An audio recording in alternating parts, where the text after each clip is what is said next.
एक छोटी सी कहानी सुनाता हूं।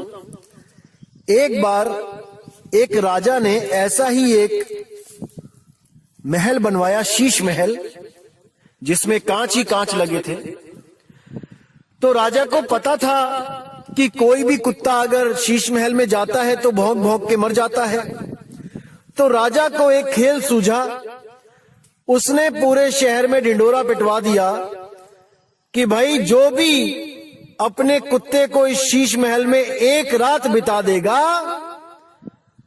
उसको मैं अपना आधा राज्य दान में दे दूंगा, इनाम में दे दूंगा। तो बड़े बड़े लोग आए, बड़े बड़े ट्रेंड कुत्ते आए, और जैसे ही उनको छोड़ा गया तो एक रात में क्या हुआ, वो भौंक भौंक के उन्होंने अपने प्राण त्याग दिए। शाम को कुत्ता डाला जाता और सुबह को उसकी लाश निकाली जाती। सब बड़े हैरान परेशान कि भाई इतने प्यारे प्यारे कुत्ते ये काल के मुंह में चले गए, लेकिन कोई भी जीवित वापस बाहर ना आ पाया। तो एक बार क्या होता है, एक बहुत ही होशियार आदमी होता है, वो भी अपने कुत्ते को लेके जाता है राजा के पास। कहता है, महाराज मेरे कुत्ते को भी इस शीश महल में जाने का मौका दो। तो महाराज कहते हैं, क्या तुम्हें अपने कुत्ते से प्रेम नहीं है? बहुत ही सुंदर कुत्ता होता है वो कहता है, जी मुझे पूरा प्रेम है अपने कुत्ते से, आप इसको अंदर जाने का मौका तो दो। तो राजा कहता है, चलो ठीक है। तो शाम को उस कुत्ते को जब शीश महल में भेजा जाता है और दरवाजे लगा लिए जाते हैं और पूरी रात बीत जाती है, जब सुबह को खोला जाता है तो देखते हैं कि कुत्ता वहीं पर बैठा हुआ है और कभी इस शीशे को देखता है, कभी उस शीशे को देखता है, कभी उस शीशे को देखता है, लेकिन भौंकता नहीं है। राजा बड़ा परेशान, ऐसा कैसे हो सकता है भाई? अरे सारे शहर के कुत्ते मर गए, लेकिन ये कैसा कुत्ता है भाई, ये क्यों नहीं भौंकता है? तब राजा मजबूरी में उसको आधा राज्य दे देता है, लेकिन उससे पूछता है, मुझे ये तो बता दे कि ये भौंका क्यों नहीं? तब उस आदमी ने क्या कहा कि महाराज जी, जब भी मैं अपनी दाढ़ी बनाता था तो जो शीशा मैं यूज करता था वही शीशा मैं इस कुत्ते को भी दिखा देता था बार बार।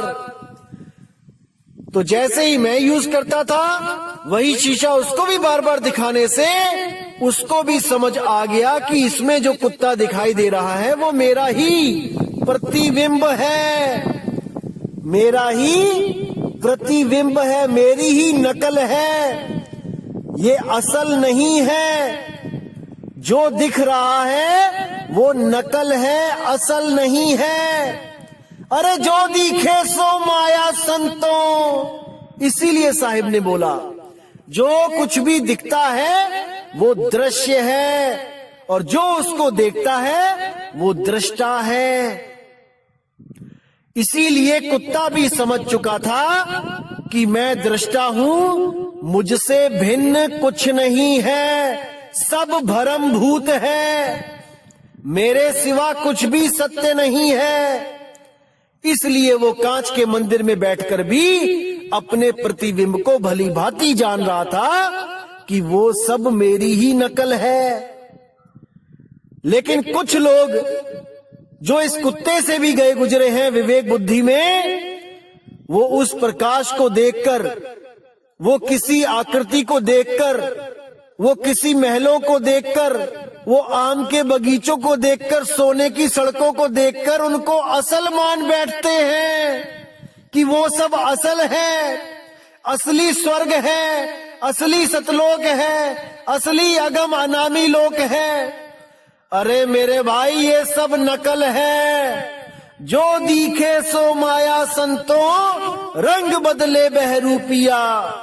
समझ जाओ, समझ जाओ, समझ जाओ, फिर मौका नहीं मिलेगा मेरे भाई, समझ जाओ।